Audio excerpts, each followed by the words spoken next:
हाँ तो नमस्कार बच्चों, क्या हाल चाल। उम्मीद करते हैं कि सब बढ़िया होगा और पढ़ाई लिखाई भी अच्छा चल रहा होगा। आज लेकर आया हूँ लेक्चर नंबर 12। तो चलिए सबसे पहले हम लोग ये जान लेते हैं कि लेक्चर 12 में क्या पढ़ने वाले हैं। Class 12 subject physics, chapter number 2, जिसका नाम है चैप्टर का विद्युत विभव एवं धारिता।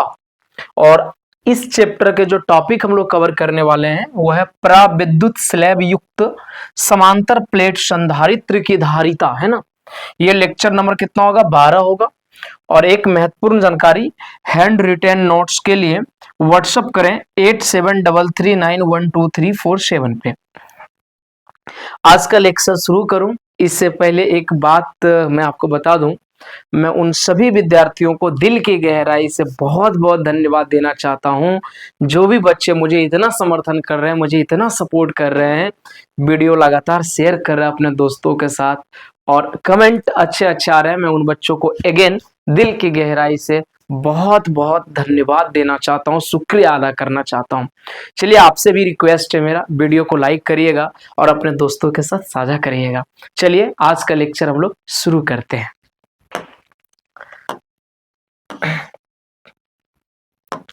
तो आज हम लोग क्या पढ़ने वाले हैं? आज हम लोग पढ़ने वाले हैं प्राविद्युत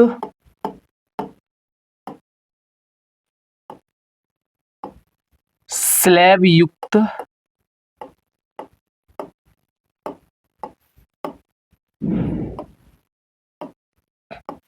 प्राविद्युत स्लैब युक्त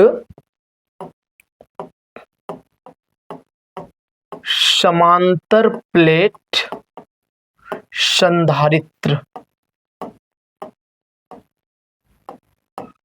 संधारित्र की धारिता का व्यंजक, धारिता का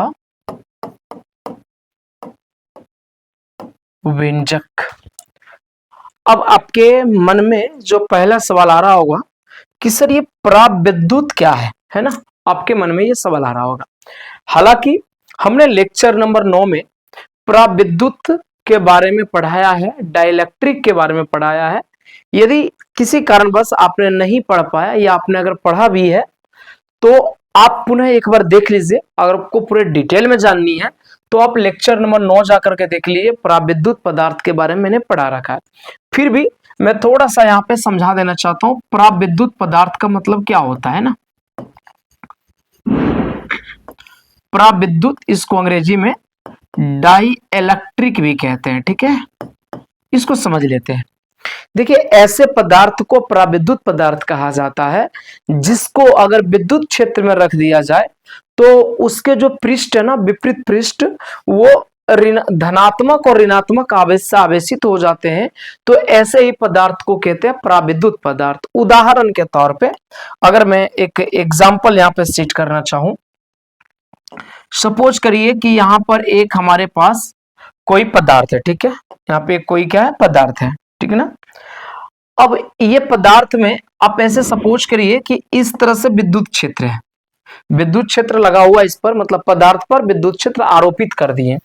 विद्युत क्षेत्र की दिशा क्या है? आप देख सकते हैं विद्युत क्षेत्र की डायरेक्शन जो है वो नीचे से ऊपर की ओर है। इसका मतलब हम सभी जानते हैं कि विद्युत क्षेत्र की जो दिशा होती है वो प्लस से माइनस की ओर होती है। अर्थात यहाँ क्या है? प्लस और ऊपर क्या है? माइनस, विद्युत क्षेत्र के लिए, राइट।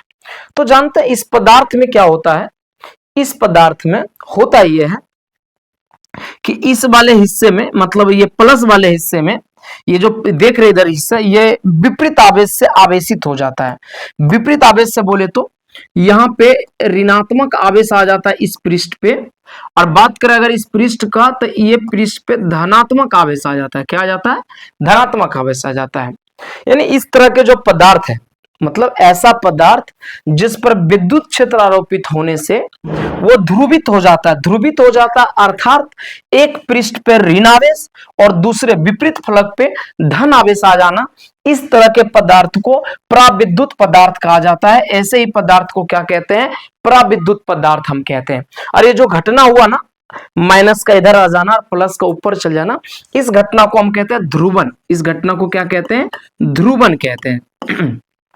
मैं उम्मीद करता हूं कि आपको प्राविद्युत पदार्थ समझ में आ रहा होगा। अच्छा, प्राविद्युत पदार्थ का खास बात एक और होता है। क्या खास बात होता है? देखिए जरा, देखिए प्राविद्युत पदार्थ का खास बात यह है गुरु कि जैसे ही एक तो बाहर से विद्युत क्षेत्र लग रहा है ई इसके ऊपर, पदार्थ के ऊपर, और अंदर में जैसे ही आवेश ये अरेंजमेंट होता है ना, विन्यासित होता है, मतलब धनात्मक आवेश ऊपर और ऋणात्मक आवेश नीचे जैसे आता है ना, तो इसके भीतर में एक प्रेरित विद्युत क्षेत्र उत्पन्न होता है। क्या उत्पन्न होता है? प्रेरित विद्युत क्षेत्र उत्पन्न होता है। क्या उत्पन्न होता है? प्रेरित विद्युत क्षेत्र उत्पन्न होता है, जिसको कि हम लोग ईपी का नाम देते हैं। क्या नाम देते हैं? ईपी का नाम देते हैं। प्रेरित विद्युत क्षेत्र उत्पन्न होता है किसके अंदर? इस प्राविद्युत पदार्थ के अंतर्गत। सबसे मजे की बात है कि इसकी जो डायरेक्शन होती है ना, वो इसके अपोजिट है। अगर ये ऊपर की ओर है तो इसकी डायरेक्शन नीचे की ओर होगी। मतलब सिंपल सी फंडामेंटल है कि जो अंदर विद्युत क्षेत्र प्रेरित हो रही है ध्रुवन की घटना से, उसकी दिशा बाह्य विद्युत क्षेत्र के एकदम अपोजिट होता है। ठीक है, मैं उम्मीद करता हूं कितना बात आपको समझ में आता है। अब हम क्या करते हैं, अब हम चलते हैं आगे क्वेश्चन की ओर। ठीक है, ध्यान देंगे क्वेश्चन क्या कह रहा है। क्वेश्चन कह रहा है कि प्राविद्युत स्लेब युक्त समांतर प्लेट संधारित्र की धारिता का व्यंजक प्राप्त करें। तो सबसे पहले एक समांतर प्लेट संधारित्र हम बना लेते हैं। ठीक है,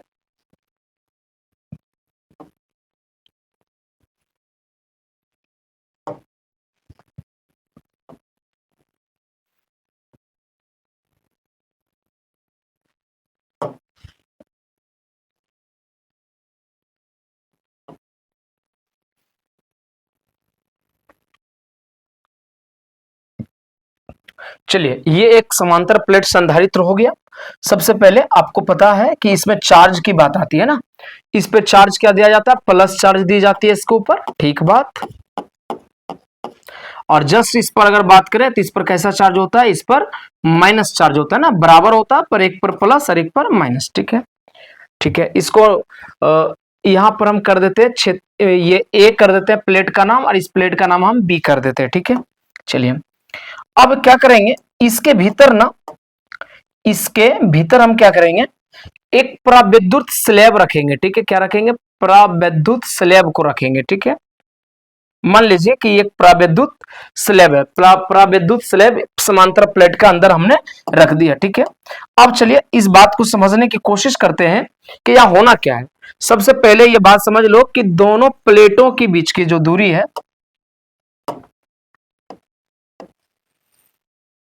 ये दोनों प्लेटों के बीच की जो दूरी है, इस दूरी को हम लोग कहते हैं डी। इस दूरी को हम लोग क्या कहते हैं? डी। दोनों प्लेटों के बीच की दूरी को क्या कहते हैं? डी कहते हैं साहब।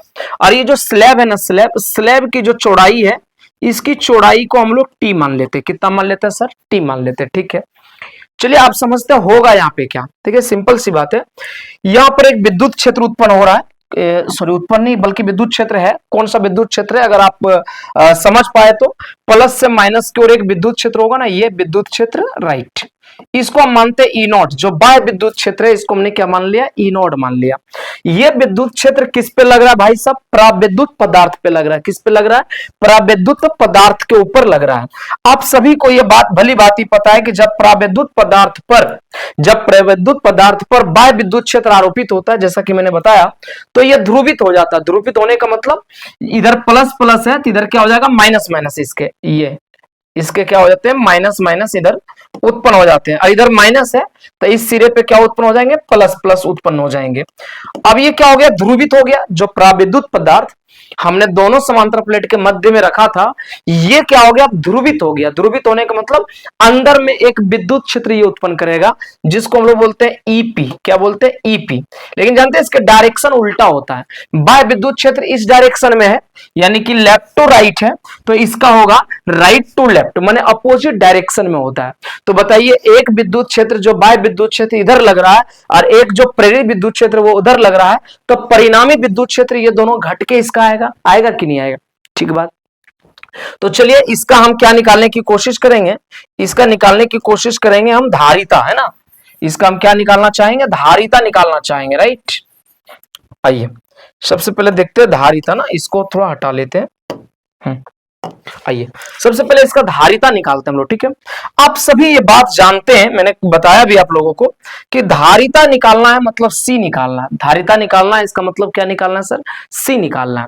हम सभी जानते हैं कि सी का जो वैल्यू होता है, सी का जो फॉर्मूला होता है वो होता है आवेश यानी Q और बटा विभव यानी V। समीकरण नंबर 1, अगर हमें यह समांतर प्लेट जिसमें कि प्रविद्युत पदार्थ युक्त है, अगर इसका क्या निकालना है सर? अगर इसका हमें निकालना है कि इसका कितना है धारिता, तो हमें दो चीज चाहिए, एक तो आवेश चाहिए और एक चाहिए हमें क्या चाहिए? विभव चाहिए। मैंने मान लिया कि इस प्लेट पर आवेश Q है और इस पर -Q, ठीक है।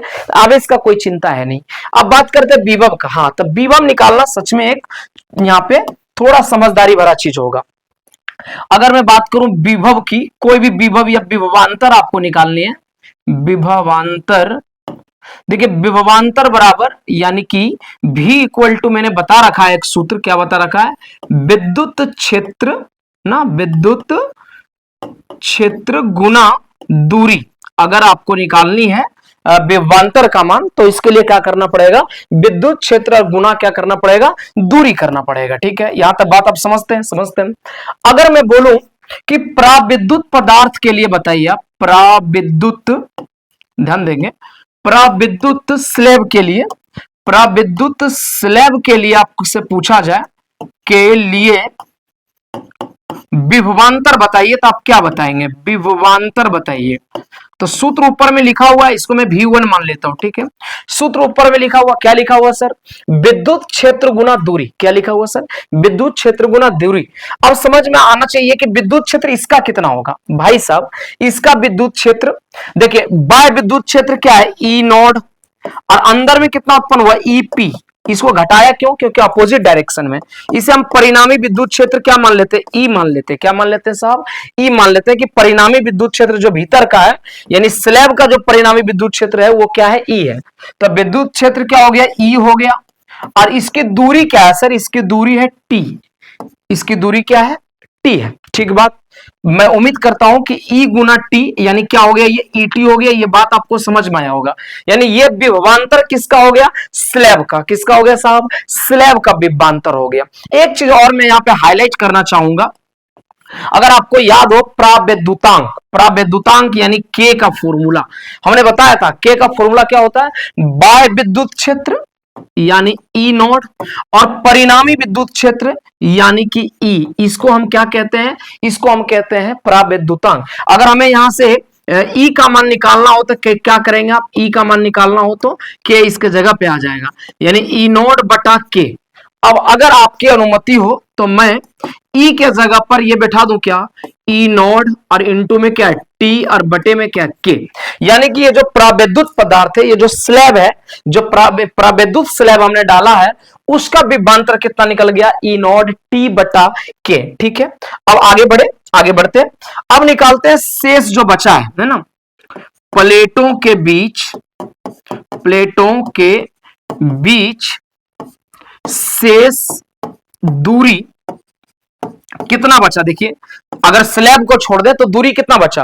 टोटल दूरी कितना? डी। और स्लैब की मोटाई कितना? टी। तो ये दोनों घटेगा तो कितना बचेगा? शेष दूरी डी माइनस टी। अब इसका विभवांतर निकालना होगा, विभवांतर ना, इसका विभवांतर निकालना होगा, यानी V2 क्या होगा सूत्र सर? विद्युत क्षेत्र गुना दूरी। तो आपसे मैं पूछता हूं कि बताइए आप, विद्युत क्षेत्र कितना है? तो विद्युत क्षेत्र बाकी के लिए क्या है? स्लैब का मानता हूं कि ई था, लेकिन ये बाकी जो बचा हुआ इसके लिए क्या? ई नोड ही तो है। तो ई नोड और गुना दूरी से कितना बचा हुआ? D minus T. चलिए विभव निकल गया। कुल विभव कर लेते हैं पहले। क्या कर लेते हैं साहब? यहां पे हम लोग कुल विभव पहले कर लेते हैं, ठीक है। ध्यान देंगे, यहां पे लिखते हैं कुल विभव। क्या लिखते हैं? कुल विभव या विभवांतर के लो, राइट। V बराबर कुल क्या हो जाएगा? V1 plus V2, right. Total ऐसे निकलेगा। अब बताइए V बराबर V1 पहले का कितना है? देखिए पहले का ई नोट टी बटा के प्लस V2 का मान क्या आया सर? V2 का मान आया है ई node into D minus T आया है। अगर मैं आपसे पूछूं यहां पे कि कॉमन क्या रहा, तो आप खुद बोलोगे कि यहां पे कॉमन सर ई नोड है। मैं पूछूंगा अंदर क्या बच गया, इसको पहले लिख दूं क्या? डी माइनस टी बच गया, प्लस ई नोड तो बाहर चला गया, क्या बच गया? टी बाई के बच गया। ठीक है सर। अच्छा, एक सूत्र का और यहाँ पे जिक्र मैं आपसे करना चाहता हूं, अगर आपकी अनुमति हो तो। आपको याद हो, अगर मैंने बताया आपको सिग्मा बराबर बताया है ई बटा एप्सिलॉन नॉट, बताया तब बताइए ई बराबर क्या हो जाएगा, सिग्मा इंटू एप्सिलॉन नॉट, होगा कि नहीं। क्या मैं यहां पे ये बात लिख सकता हूं, भी बराबर ई नॉट के जगह पे मैं लिख सकता हूं सिग्मा इंटू एप्सिलॉन नॉट, लिख सकता हूं क्या सर। गड़बड़ मैंने लिखा, ऐसे नहीं, ऐसे नहीं है, सूत्र गड़बड़ लिखा है, सूत्र मैंने गड़बड़ कर दिया। देखो सूत्र क्या है गुरु, सूत्र इसका है ई बराबर कुछ तो, हाँ, ई बराबर सिग्मा बाई एप्सिलॉन नोड है शायद, ई बराबर सिग्मा बटे एप्सिलॉन नोड है, हाँ, ई बराबर सिग्मा एप्सिलॉन नोड है। तो एक मिनट, ई बराबर सिग्मा बाय एप्सिलॉन नॉट, ठीक है, हाँ ठीक, राइट, ठीक है। तो क्या मैं लिख सकता हूं यहाँ पे भी बराबर सिग्मा बाई एप्सिलॉन नॉट लिख सकता हूं, बिल्कुल लिख सकता हूं। और ये क्या हो जाएगा, इनटू में डी माइनस टी अब प्लस टी बटा के, बिल्कुल लिख सकते हैं सर। अच्छा, सिग्मा को क्या लिख सकते हैं, क्यू बटा ए, यानी क्यू बटा ए और इनटू में क्या एप्सिलॉन नॉट, क्यू बटा ए किसके बदले लिखा, सिग्मा के बदले, यानी भी बराबर क्या हो जाएगा, इसके जगह क्यू बटा ए बैठा सकते हैं और इनटू क्या हो गया डी माइनस टी अब प्लस टी अपॉन के, भी निकल गया, क्यों हमें पता है, तो हम सिर्फ डिवाइड यहाँ पे अगर कर देते हैं तो यकीन मानिए कि हमारा डेरिवेशन यहाँ पे फाइनल हो जाता है। इसका एक बार स्क्रीनशॉट आप ले लीजिए, तो सॉरी स्क्रीनशॉट ले लीजिए, तो मैं इसको थोड़ा ऊपर करता हूँ, ठीक है, हो गया स्क्रीनशॉट, चलो ठीक है, मैं इसको थोड़ा ऊपर करता हूँ।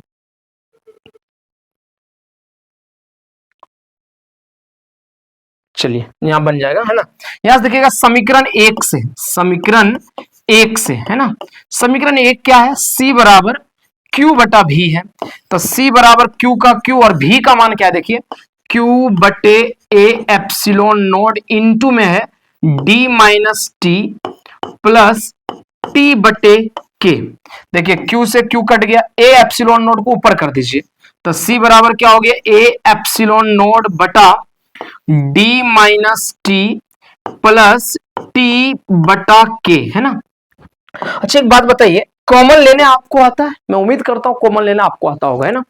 अगर यहां पे मैं फाइनल सूत्र लिखना चाहूं तो क्या लिखूंगा, सी बराबर ए एप्सिलॉन नोड बटा मैं नीचे डी कॉमन लेना चाहता हूं, तो देखिएगा डी अगर कॉमन लूं तो डी से डी कॉमन लिया तो क्या बचा, एक बचा, लेकिन टी में तो डी है नहीं, लेकिन टी से भी डी कॉमन लेना है, तो क्या मैं इसको लिख सकता हूं टी बटे डी, ताकि फिर से ये गुणा होके कट जाए, प्लस इसमें कहीं डी नहीं है तो इससे भी टी को डी कॉमन लिया तो क्या हो जाएगा टी बटे डी के, डी एक्स्ट्रा मैंने क्यों लगा दिया, ताकि फिर से जब डी से गुना करें तो डी से डी कट जाए, टी बटे के ही बचे। ये निकल गया आपका, क्या निकल गया सर, ये निकल गया अगर प्राविद्युत पदार्थ स्लैब रखा जाए दो समांतर प्लेट के बीच में तो उसकी जो धारिता होगा उसका सूत्र होगा ए एप्सिलॉन नोड बटे डी इंटू 1 माइनस टी बटा डी प्लस टी बटा डी के, है ना। चलिए इसको एक बार मैं नीचे कर दूं, इसको फिर से एक बार इसका स्क्रीनशॉट लेना चाहो, चलो स्क्रीनशॉट क्या लेगा, हो गया, चलो मैं आगे बढ़ता हूं, है ना। अब ना हमें तुलना करना है, क्या तुलना करना है साहब, देखिए तो हमें तुलना करना है कि दो समांतर प्लेट, दो नहीं, समांतर प्लेट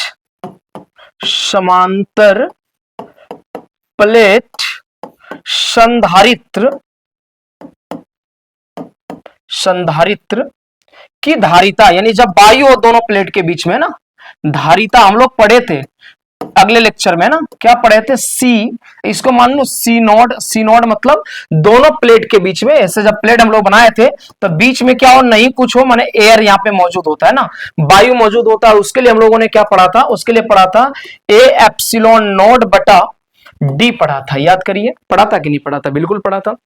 और अभी आज जो हम लोग अभी डिस्कस किए हैं प्राविद्युत वाला, है ना, विद्युत स्लैब के लिए पढ़ा था, प्राविद्युत स्लैब युक्त के लिए पढ़ा था, इसकी धारिता कितना आया था, इसकी धारिता आया था ए एप्सिलॉन नॉट बटा डी, ए एप्सिलॉन नॉट बटा डी इंटू में क्या था, इंटू में था 1 माइनस टी, एक बार देख लू क्या क्या था, 1 माइनस टी बटा डी, 1 माइनस टी बटा डी अब प्लस टी बटा डी के, टी बटा डी के, शायद शायद शायद यही था, टी बटा डी के, यस ये था, सॉरी ये था, ठीक है। अब अगर मैं बोलूं कि ये समीकरण नंबर 1 है और ये समीकरण 2 है, हम तुलना करना चाहते हैं, इन्हें डिवाइड करना चाहते हैं, समीकरण 2 भागा 1 करना चाहते हैं, तो क्या मिलेगा सर, देखो समीकरण 2 भागा 1 करो, तुलना करना है तो क्या हो जाएगा, सी बटा सी नोड, एलएचएस एलएचएस भागा माया, सी का मान क्या है, ए एप्सिलॉन नोड बटे डी इंटू 1 माइनस टी बटे डी प्लस टी बटा डी के, और बटे, बताइए सी नोड का मान कितना है, ए एप्सिलॉन नोड बटा डी, ए एप्सिलॉन नोड से एप्सिलॉन नोड कट गया, डी से डी कट गया, शेष क्या बच गया, देखिए शेष क्या बच गया, सी बटा सी नोड बराबर, ऊपर में नहीं कुछ बचा तो 1 बचा, और बटे में क्या बचा 1 माइनस टी बटा डी और प्लस टी बता डी के बच गया, है ना। अब अगर मैं ये बटे में उधर भेजूं तो क्या हो जाएगा, गुना में, यानी सी बराबर हो जाएगा सी नोट बटे 1 माइनस टी बटा डी और प्लस टी बटे डी के, ये तुलना हो गया। अगर आप यहां देखेंगे तो ये सी बड़ा है किससे, सी नोड से, क्योंकि सी नोड में हम इतना माइनस वाला चीज से भागा दे रहे हैं, तब जाकर के इसकी बराबरी हो रहा है, यानी पराविद्युत। इसका अर्थ यह निकला कि बीच में अगर कोई स्लैब रख देते हो तो उसकी धारिता बढ़ जाती है, इसकी धारिता क्या होती है, बढ़ जाती है। चलिए एक यहाँ पे स्पेशल केस आपको समझाता हूं, ठीक है। यहाँ पे देखिएगा कि एक स्पेशल केस आपको समझाता हूं, बहुत ही ये इंपॉर्टेंट होता है, कई बार एग्जाम में पूछा भी जाता है ना। स्पेशल केस का मतलब क्या होता है, विशेष स्थिति, है ना।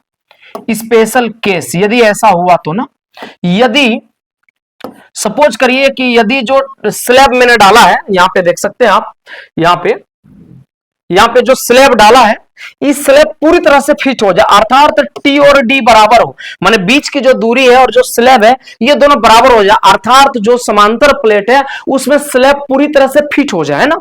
वही चीज मैं लिख रहा हूं कि यदि टी बराबर डी हो, यदि टी बराबर डी हो, अर्थात इसका क्या अर्थ हुआ, अर्थात समांतर प्लेट के बीच, समांतर प्लेट के बीच प्राविद्युत पदार्थ, प्राविद्युत स्लैब पूरी तरह से फिट हो जाए तो, है ना, पूरी तरह से फिट हो जाए तो देखो क्या होगा। अगर पूरी तरह से फिट हो गया तो क्या होगा, अगर हम टी के जगह पे डी बैठा दें तो टी से डी से डी कट गया, इक्वल है, टी और डी इक्वल है तो कट जाएगा, जीरो हो जाएगा, खत्म। और यहां अगर हम डी बैठा डी डी कट जाएगा, क्या बचेगा के, 1 बटा के, और 1 बटा के ऊपर गुना होगा तो क्या बन जाएगा, ये सी बराबर बन जाएगा सी नोड इंटू के, क्या बन जाएगा, सी नोड इंटू के। अतः अगर के का सूत्र निकालना चाहो, के बराबर क्या हो जाएगा, ये भागा में आ जाएगा सी बटे सी नोट। जानते हैं ये के क्या है, ये के है प्राविद्युत पदार्थ, प्राविद्युतांक है, प्राविद्युतांक है। देखिए प्राविद्युतांक का वैसे मैंने डेफिनेशन आप लोगों को बता रखा है, लेकिन यहां से भी एक परिभाषा बनाया जा सकता है ना। क्या बनाया जा सकता है, अगर देखिए आप तो बनाया जा सकता है, सी क्या है, सी है प्राविद्युत पदार्थ युक्त समांतर संधारित्र ना। यहाँ पे इसकी परिभाषा में बना सकता हूं, क्या बना सकता हूं, देखिएगा प्राविद्युत स्लैब युक्त, प्राविद्युत स्लैब युक्त समांतर प्लेट संधारित्र, समांतर प्लेट संधारित्र की धारिता यानी मैं किसकी बात कर रहा हूं, सी का, एवं वायु युक्त, वायु मतलब कुछ भी नहीं हो ना, वायु युक्त समांतर प्लेट संधारित्र, है ना, वायु युक्त समांतर प्लेट संधारित्र की धारिता, यानी कि किसकी बात कर रहा हूं, सी नोड की बात कर रहा हूं, के अनुपात को क्या कहते हैं? ये दोनों का अनुपात अगर कर दे तो इस अनुपात को क्या बोलते हैं? प्रावैद्युतांक कहते हैं। क्या कहते हैं? प्रावैद्युतांक कहा जाता है, यानी के कहा जाता है। ये डेफिनेशन आप लिख सकते हैं ना, प्रावैद्युतांक कहा जाता है। बात समझ में आ रहा है? चलिए जी, इसको स्क्रीनशॉट लेना चाहेंगे आप? एक बार मैं ऐसे कर देता हूं, ये रहा। एक बार स्क्रीनशॉट ले लो, फिर मैं इसको छोटा करके दिखाता हूँ, राइट?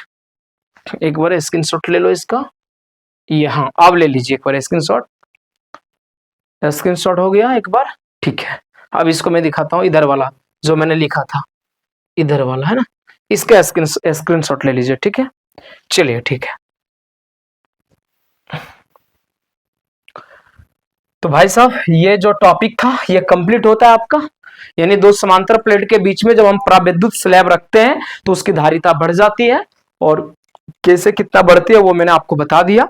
वीडियो कैसा लगा बताइएगा, अपने दोस्त मित्रों के साझा जरूर करिएगा। अगर आप हमसे जुड़ना चाहते हैं तो व्हाट्सएप चैनल का लिंक और टेलीग्राम चैनल का लिंक डिस्क्रिप्शन में दिया गया है, जाकर के ज्वाइन करिए।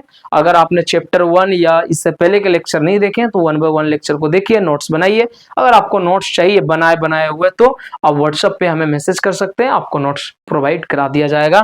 जय हिंद, जय भारत।